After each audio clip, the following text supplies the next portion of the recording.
Welcome to Digital, a podcast brought to you by AttentionMedia, a location-agnostic digital growth agency helping businesses become iconic brands. On this show, we dive into the hottest topics, the latest updates, and what's working in social media and digital marketing right now to get you up to speed and keep you informed. And if you want to grow your business through strategic digital marketing, head over to AttentionMedia.com.au, click on the Book a Discovery Call tab, fill out some details, and we'll be in touch. We'd also love to know if you're listening to this show, so please take a screenshot, upload it to your preferred social media account, and tag us at Attention Media Agency. Let's get into the show. Alexie, welcome back to the podcast. It's not the first time. We actually recorded an episode back in November of 2021, would you believe? Oh my God. That was a quick 3 years, wasn't it? It was. Life and the world has changed again. Well, that was in the thick of COVID. Yeah, that was. So I was going to say it feels like yesterday, but a lot's happened in that 3 years. Yeah. Yes. And we were chatting about a few different topics. We talked about, obviously, your background and your experience, and also a whole bunch of business in general. And the landscape's definitely changed over the last 3 years, evolved rapidly, and you're now very much in the space of assisting people with AI. So it would be great to talk to you about that today. Yeah, fantastic. Thanks. Excellent. We've just had the pleasure of Alexie having a session with AttentionMedia and showing us a lot more of how we could utilise AI much better in agency. So definitely wanted to be able to put a episode together and chat a little bit more around what AI can do for businesses, what we can expect in 2025. And I know that it's a very contentious topic, but hopefully we can break it down a little bit more for people. Yeah, absolutely. Amazing. Happy to be here and talk about it. So perhaps could you just give us a bit of an overview of what you're up to now in terms of business and what you're doing to help people? Well, I still am doing business coaching and executive coaching. Amazing. Passion and love talking about leadership and communication and helping leaders advance and learn. And with the business background, I have really seen that, with AI coming in to businesses, it's all about how can we help businesses do things better, create return on investment, create more productivity, and win in business. Exactly. Whether it is in leadership or in products that they sell, how can they service their customers better? And I started on this journey really from a director's lens. Was at a AICD conference last year or this year time. And one of the keynote speakers spoke to us through the director's lens of, governance and data privacy.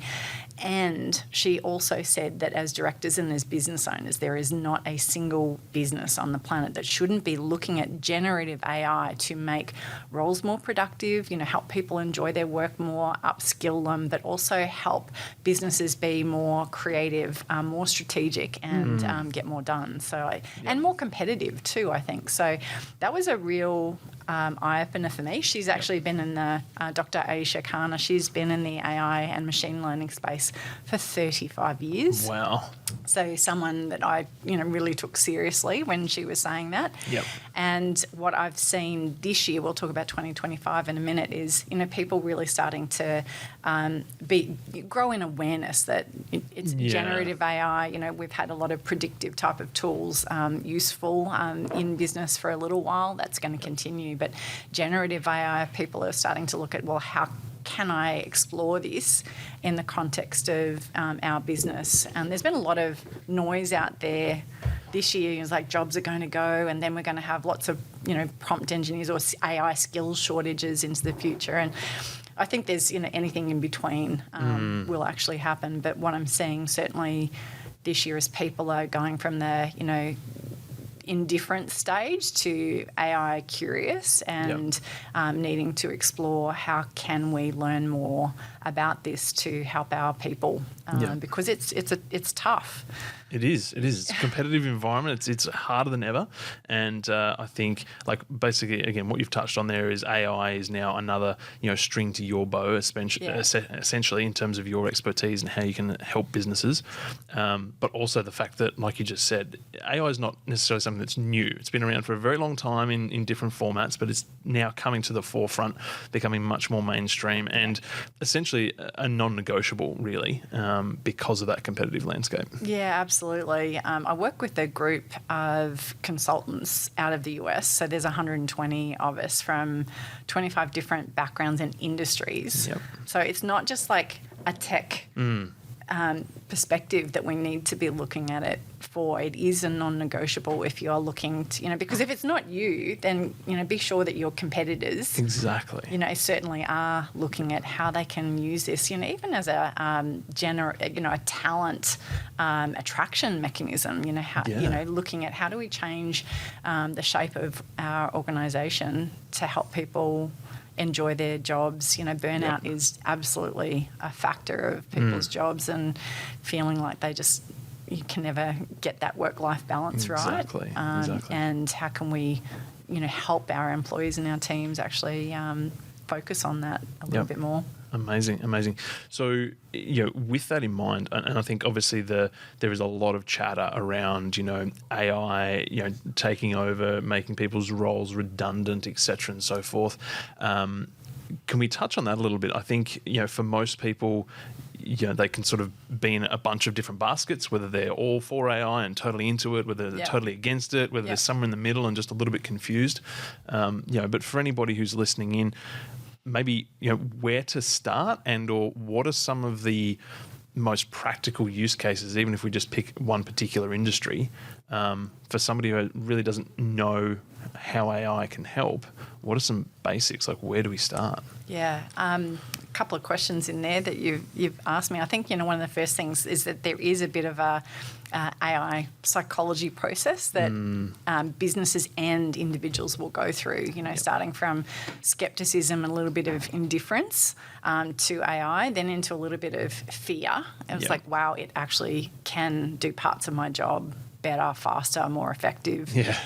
Reality hits. Yeah. Then into a little bit of embarrassment. It's like, I actually don't know how to interact with it, or it can actually do my job, parts of my job better. Maybe not all of it, but parts of it. And what we do is help people transition and take them through each of those stages, then through into confidence and transformation and becoming an AI advocate. So, I hear a lot as I've trained probably over 350 people now. We've got a black belt program. I hear a lot of businesses, say that, we've got to have this, and this in place. We've got to have our AI roadmap and digital transformation roadmap and our policies and all of these things in place. And it stops them actually getting started. And I think that, the easy way, well, not the easy way, but, a way to start is actually, pull a pilot group for businesses together.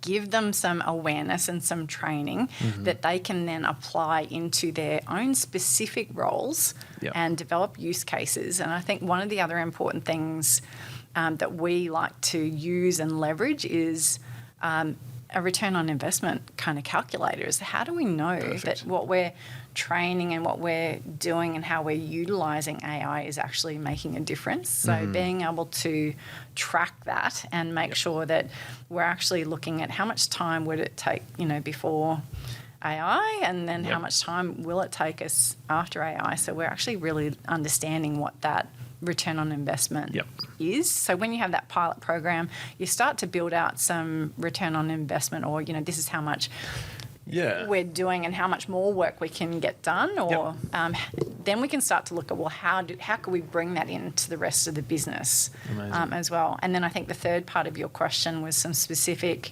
kind of use cases. There's so many. Yes. So many. The possibilities really are endless. There is, the ability for us to use ChatGPT or any LLM tool to create copy. And to help us with communication, internal communication, external communication, being able to leverage ChatGPT for documentation or strategic thinking is also really important. Leveraging it as a thought partner. Yeah, that's what I love about it. Yeah, being able to bounce off ChatGPT, hey, here's what I'm thinking of doing, or here's a problem or an area of business that I'm struggling in, or we're stuck. Using, Elon Musk, as a really out there, different thinking partner, or exactly. a Steve Jobs, how should I tackle this in my business? Yeah. Yep. So really leveraging, frameworks or personas to help rethink what you're currently doing. Yep. And that's one of the things that I love about it the most from, a business perspective is, helping with, that creative fatigue or just the natural tendency of, rather than, me personally being able to come up with maybe 5 or at a stretch 10 iterations, ChatGPT or generative AI can help you produce 100, 200, 500 different, and just expand on that so much. It just gives you. Plus, it happens in the blink of an eye. So you've got that efficiency plus all that improvement as well. Yeah, it just makes perfect sense. Yeah, and the combinations and different thought processes. You could throw 2 or 3 completely disparate ideas together and come up with something that you wouldn't have thought of before as well. It's like just don't even know how to draw these bows or strings together, and it can actually do that for you well. Which in our session we had today, that was one of the overarching themes, is if you're not sure about something, ask ChatGPT, ask the language model, and it'll give you some information on how to best go about answering that question. Yeah, absolutely. It's amazing. Yeah. What about one of the other things we worked through today was the basic setups with the GPT as well. Yeah. And if we're looking at it from a lens from a business perspective, rather than just using the basic version and, as you call it, a long form prompt and just continually asking questions. What are the options there around customizing a GPT or creating one that is specific to your requirements or your business? I think I just will touch on, there's other LLMs out there as well, other than ChatGPT. So, there's Gemini and Copilot, and a lot of businesses have a Microsoft environment that lends itself quite well to leveraging Microsoft Copilot. And at the moment, what our consulting group does is really leverage ChatGPT because of the ability to really interact with it, in automations, adding, knowledge files and, images and, code analytics. The others, we're in an AI arms race. Yes. All of them, we can say that something is better today in ChatGPT. However, it mightn't be the case next week. Exactly. That's right. So they're all improving all of the time. So I think it's just what is the framework and the environment for the business, and using that. But it's just get started and let the teams allow the use cases to emerge for the appropriate level of their roles and their businesses. And you can develop, guidelines and frameworks for appropriate use, for understanding bias and transparency, and making sure that our data privacy regulations are another important topic. Absolutely, and that we're not, that we're turning off any kind of training of the algorithm. Or using a paid version, like Teams, the more advanced, secure versions of these LLM tools, so that training is not there. And, then it's inside of your business, following the same data privacy rules. We don't want to be putting employees' private, salary information or, customer data out there at all. Can we anonymise that data if we're wanting to do any kind of analytics? But we've got to make sure that we're operating within the rules and guidelines that already exist as we're applying this kind of tool, and that our teams understand. And that's, again, back to train them. Exactly. That's right. Because the reality is that they're using it anyway. 93%, so a recent survey, I think it was last week by Google, 93% of Gen Z are using 2 or more, including an LLM tool, a week. 75% of millennials. And that's the future of our workforce. It is. So they're wanting it, they're using it. So we've got to actually give them some guidelines and some training on how to actually use it the most effective inside the context of our business, with the frameworks from a safety and a governance and a data privacy perspective as possible. And And that the privacy data, all that sort of stuff, obviously for any organisation, that's a really important topic. And I think people can definitely feel rest assured that there are frameworks, there are strategies, there are boundaries in place with AI to make sure that you can have all that protected and set up the way that it needs to be. Obviously, any of these AI platforms are backed and built by very big businesses, and they know that business is going to use it. So it's not like that's being completely disregarded. So if there's a hesitancy there from a privacy data, those sorts of issues, there are ways, and it's going to constantly keep getting better. So that's all protected. Like, that's just going to be the way it is. But you wouldn't start a business and have a team full of people knowing that we've got, IHS type of policies and legislations out there without actually training it. Exactly. Like, you train people on your OHS systems and your specific policies and what's okay and not okay. You would do the same with the acceptable use policy for AI. Exactly. Yep. It's another string to the bow, essentially. Yep. Like, you have all the different departments and all the different organisations within a business, and AI is just another one that needs to fit in. As you said, do some work to understand it, see what's possible, go through some training, and then make sure that it's suited to your business and your organisation. Absolutely. Amazing. In terms of policy and governance, you touched on this earlier. There's obviously more coming out in terms of the government's role and the government's impact when it comes to AI and its usage. Can you share just your thoughts on that and what's sort of happening in that space? Yeah, I can. Last week there was a recommendation by a committee that was set up by the government to look at, what do we do to regulate in this space? So in the EU, they were very quick off the mark. Back in April, May, they announced the legislation that's just recently been adopted. It is really quite restrictive, very risk-based, but it still is, it's legislation. Compared to the US and Canadian and Singapore, which have really, Singapore has created a framework for guidelines for their business, because they're an economy that really relies on investment and innovation.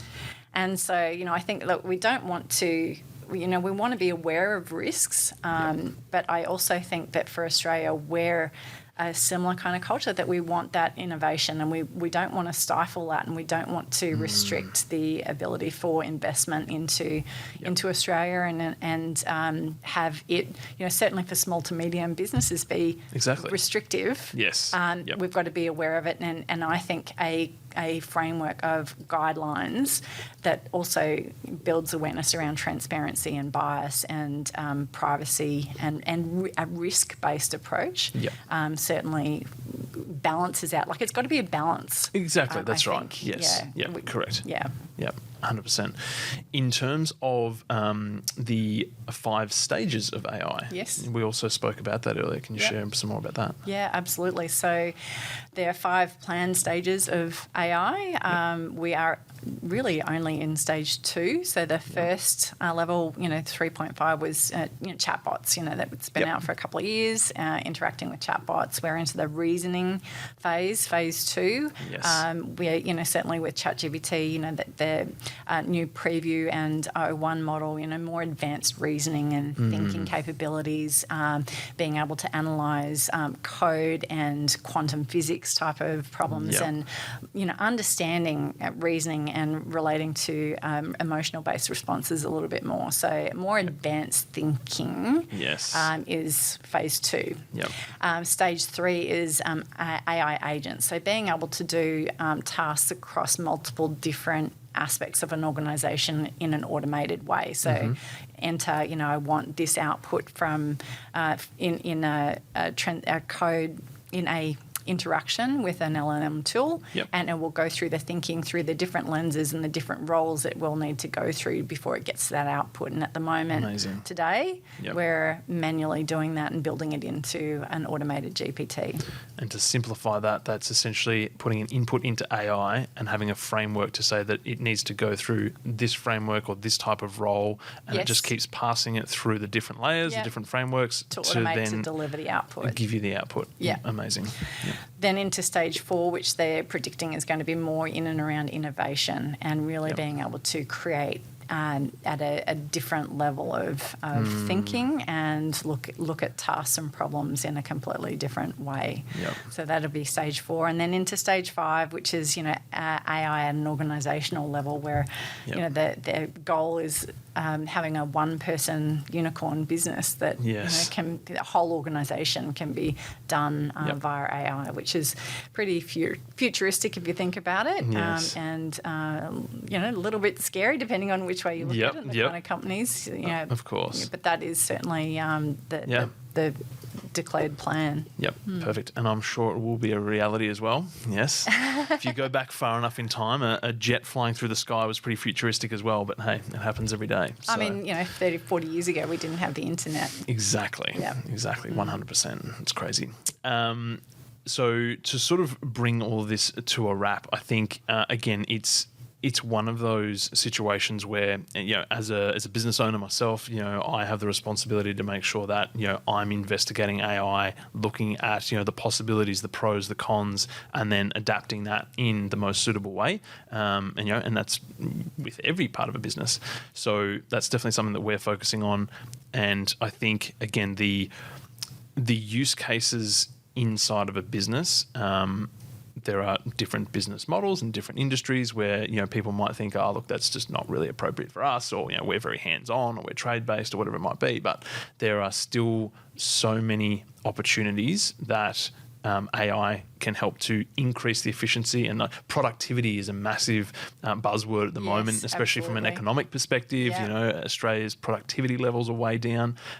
So there are so many things that, again, automation, AI, regardless of what business or industry you're in, it can definitely assist. And just the, taking the routine and mundane out of the way, so we can actually focus on higher level thinking and, more creative, more strategic type of thinking. And what I've really experienced for businesses that I've been training, and again, like a huge variety. It's not just like one type of business. So optometrists into, online platforms, into retail, rural, digital marketing, so many, it's such a different variety. A business where it involves people. Yep.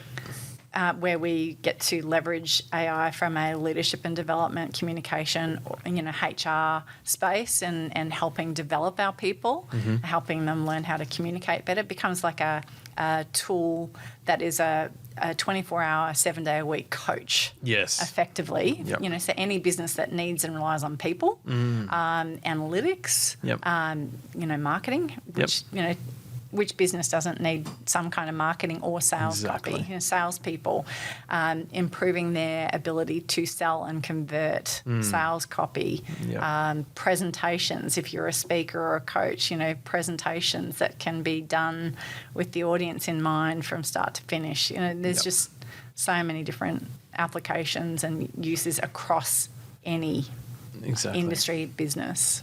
So in your mind, what does sort of 2025 look like and beyond? But more so for next year. Again, hard to predict things, but what do you think people should be aware of, or what do you think the landscape's going to look like? And whatever I say, it'll probably change in a week or two. Yeah, exactly. It's iterating that fast as well. It is. Yeah. I think, what I've seen this year, we're still so early in the, people are in the awareness and early adopter stage, really still, in terms of bringing it in-house and exploring how can it really help us in our roles and in our business, in the shape of our organisations. I mean, even universities and education programs going forward is going to need to change. Yep, 100%. But I think that for into 2025, people know that they need to be looking and exploring this. So I think we're going to have more businesses, putting pilot programs together, pulling some more official, acceptable use policies in place for teams, investing in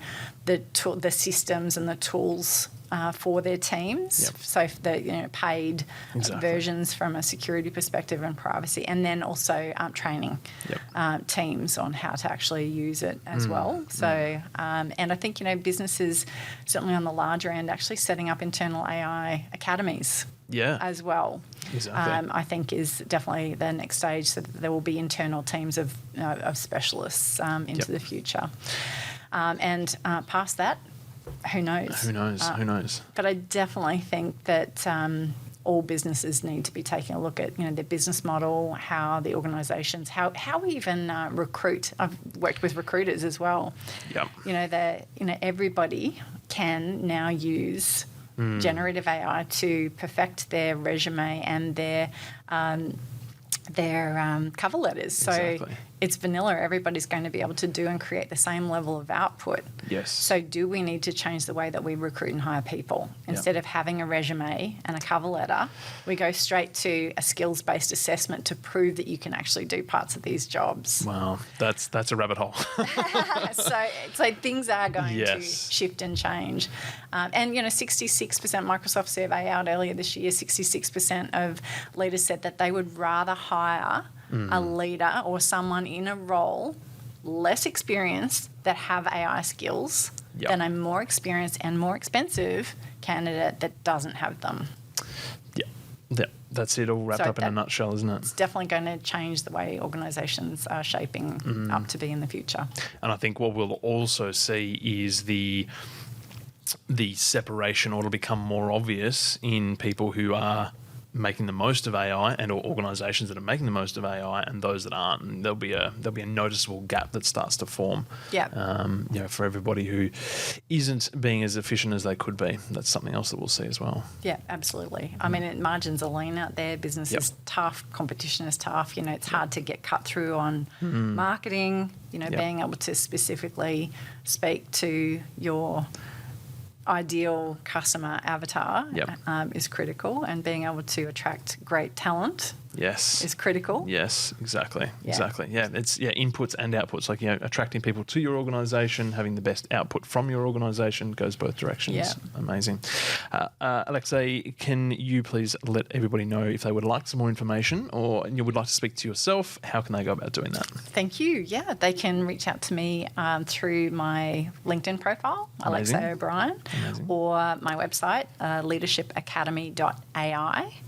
And they can hook up with my Calendly link and book a chat. Fantastic. Thank you very much. Appreciate your time. And I'm sure at some stage, perhaps in 12 months, we'll have to sit down again and have a look at what's changed in that short space of time when it comes to AI. Yeah. Thank you very much. You're welcome. Thanks. Amazing. So that's it for another episode. Thank you so much for tuning in. As we mentioned, we'd love to get your thoughts and feedback on this episode. You can do that by heading over to our Instagram at AttentionMedia and letting us know what your thoughts. Send us a message. We'd love to hear from you. We'd also love to know what you'd like us to talk about in upcoming episodes. So send us your topic ideas. We are always interested. And if you'd love to know more, head over to the website AttentionMedia.com.au. That's all for now. We'll see you in the next episode.